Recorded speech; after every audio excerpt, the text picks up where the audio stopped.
book gives as prototypes are the regulation of body temperature and the regulation of blood glucose. And I like this because it uses the two systems. I told you the two major systems for regulating the internal environment are nervous system and endocrine.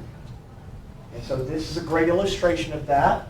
Body temperature is regulated by the nervous system.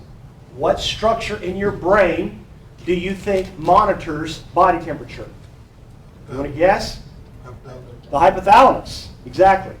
And so we know what the names of these neurons are and where they're located and how they get access to this information. In the preoptic nucleus, we know exactly how this happens. In fact, when your body temperature gets changed, like in fever, if you have an infection or something, we can actually track the different molecules and their impact on the neurons of the preoptic nucleus. This is why your body temperature changes. So the hypothalamus is regulating body temperature, okay? So what does it do? Well, it has access to blood vessels and skin receptors and sweat glands all over the place. So if it's doing homeostasis and it's regulating temperature, we know this, that the body better stay close to 37 degrees C. If it gets much above that, you can do damage. If it gets below that, you can do damage. And so we have a sophisticated network of structures that are innervated in our body that deals with this. And you could probably make some of these up. It's not difficult. If the temperature is detected to be high, what is the hypothalamus going to cause to happen? What? Who said something? Did you say? I hear voices and then I don't know where it's coming from. What? Sweat. Sweating, okay, right. So how does sweating impact body temperature? How?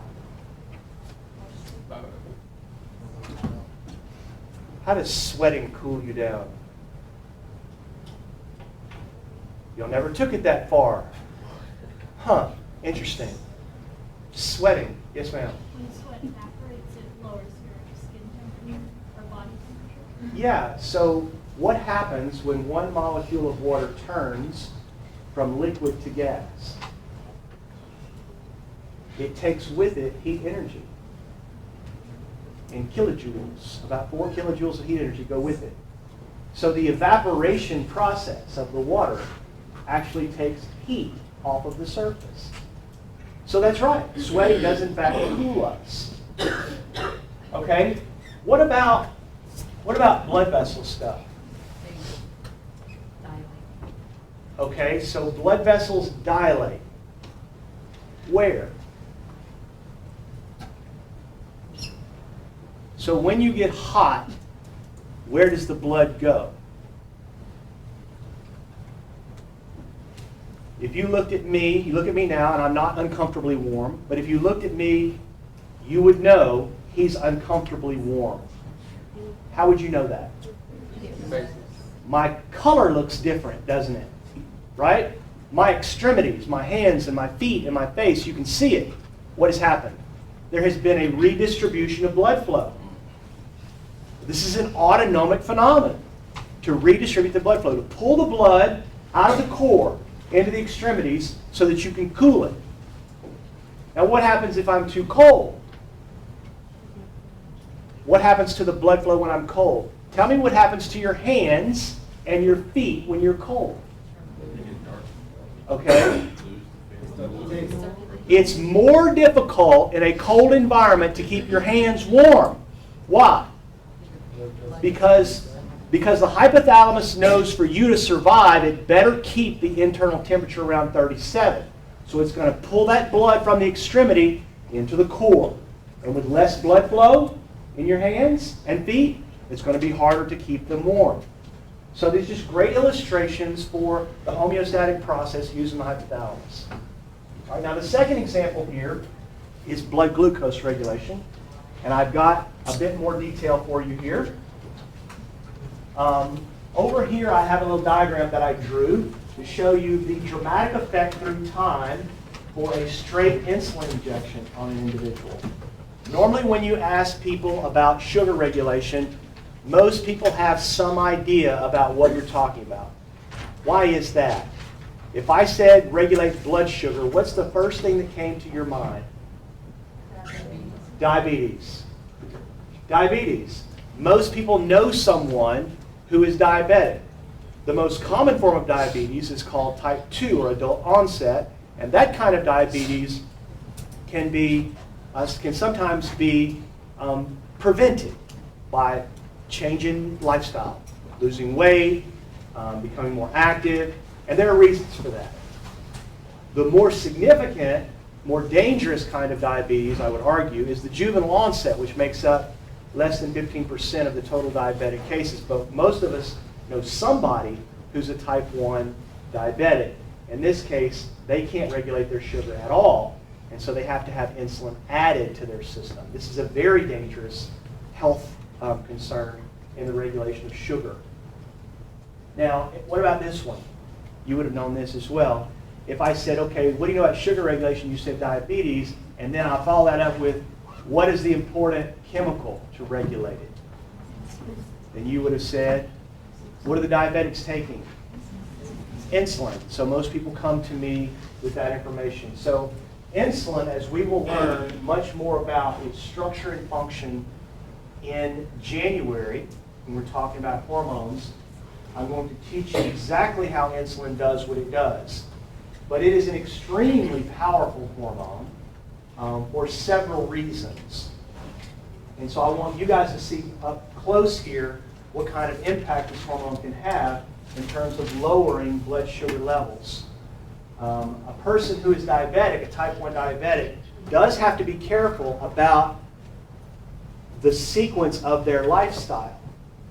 Not only are they watching their diet, but they also have to watch their activity.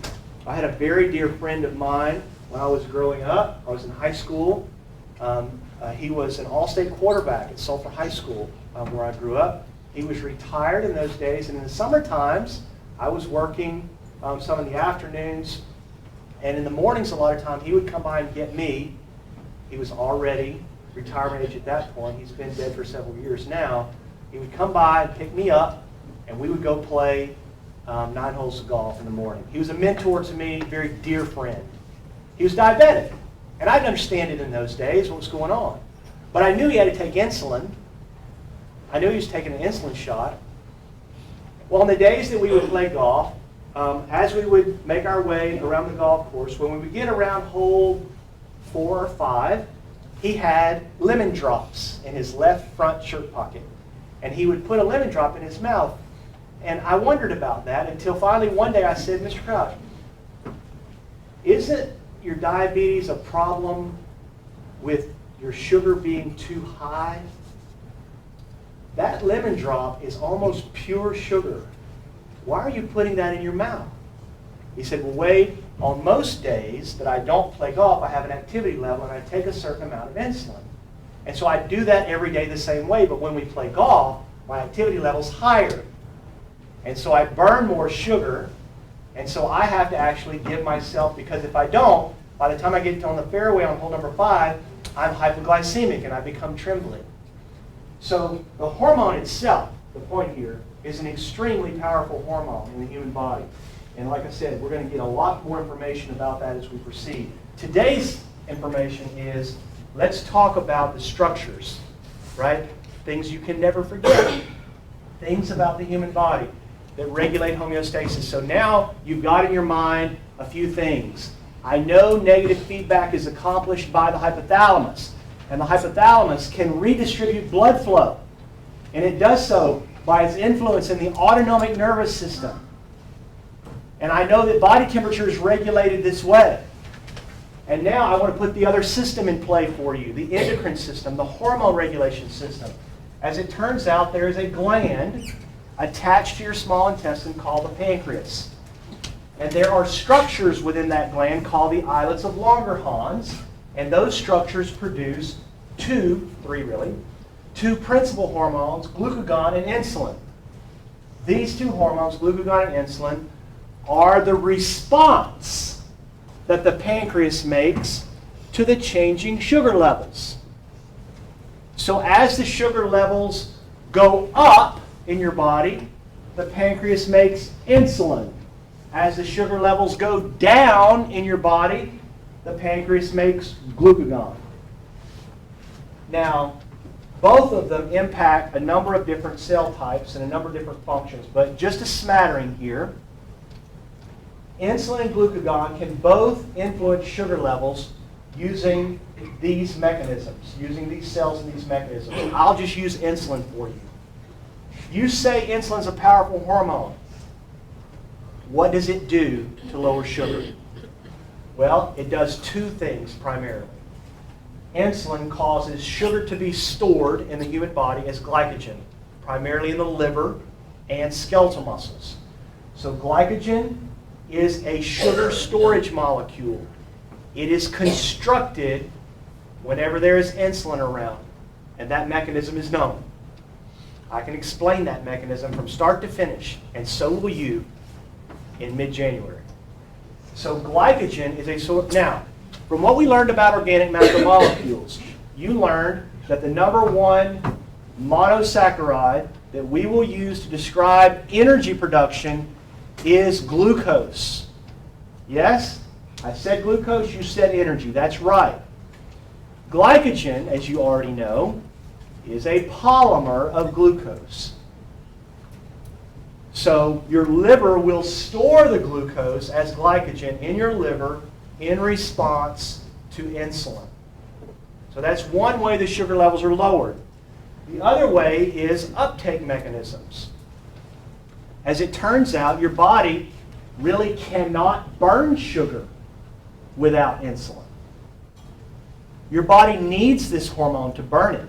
And so as the insulin levels go up, insulin it causes the formation of mechanisms that allow cells to burn the sugar that is there. Now let's think about this in context of some popular things in our culture today. One of the most popular diets in our culture today for weight loss is a diet where the sugar is taken out of the diet.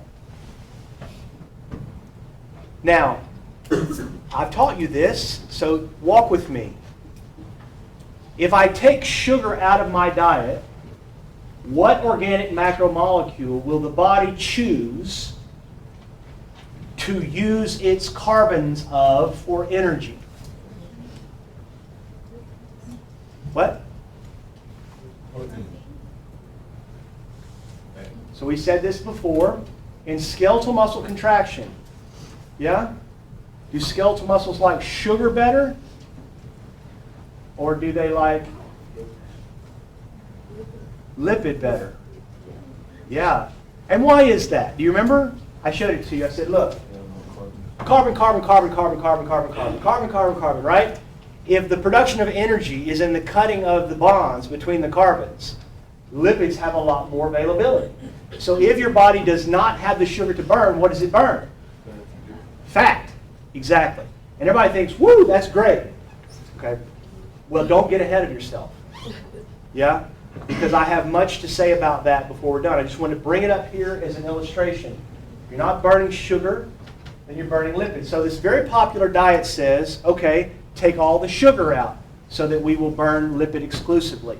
And it takes about 2 weeks for your body to enter a condition that we call ketoacidosis, a condition where the body has ramped up the enzymes to burn lipid exclusively. Now, you think that would be great, and the truth is, the weight, when it starts to come off after the 2-week induction period, it will come off really fast. And so people love this mechanism. The problem with this mechanism, one of many problems with this mechanism, is the burning of the lipid, excluding this natural mechanism, getting away from this, and the burning of that lipid causes the body to have a change in pH. Do you hear the term ketoacidosis? This is what diabetics experience, y'all, because they cannot burn the sugar because they are not making insulin. So their bodies choose to burn the lipid instead, and they enter a condition called ketoacidosis. One of the major acids made in this process is the acid acetone. And you can smell it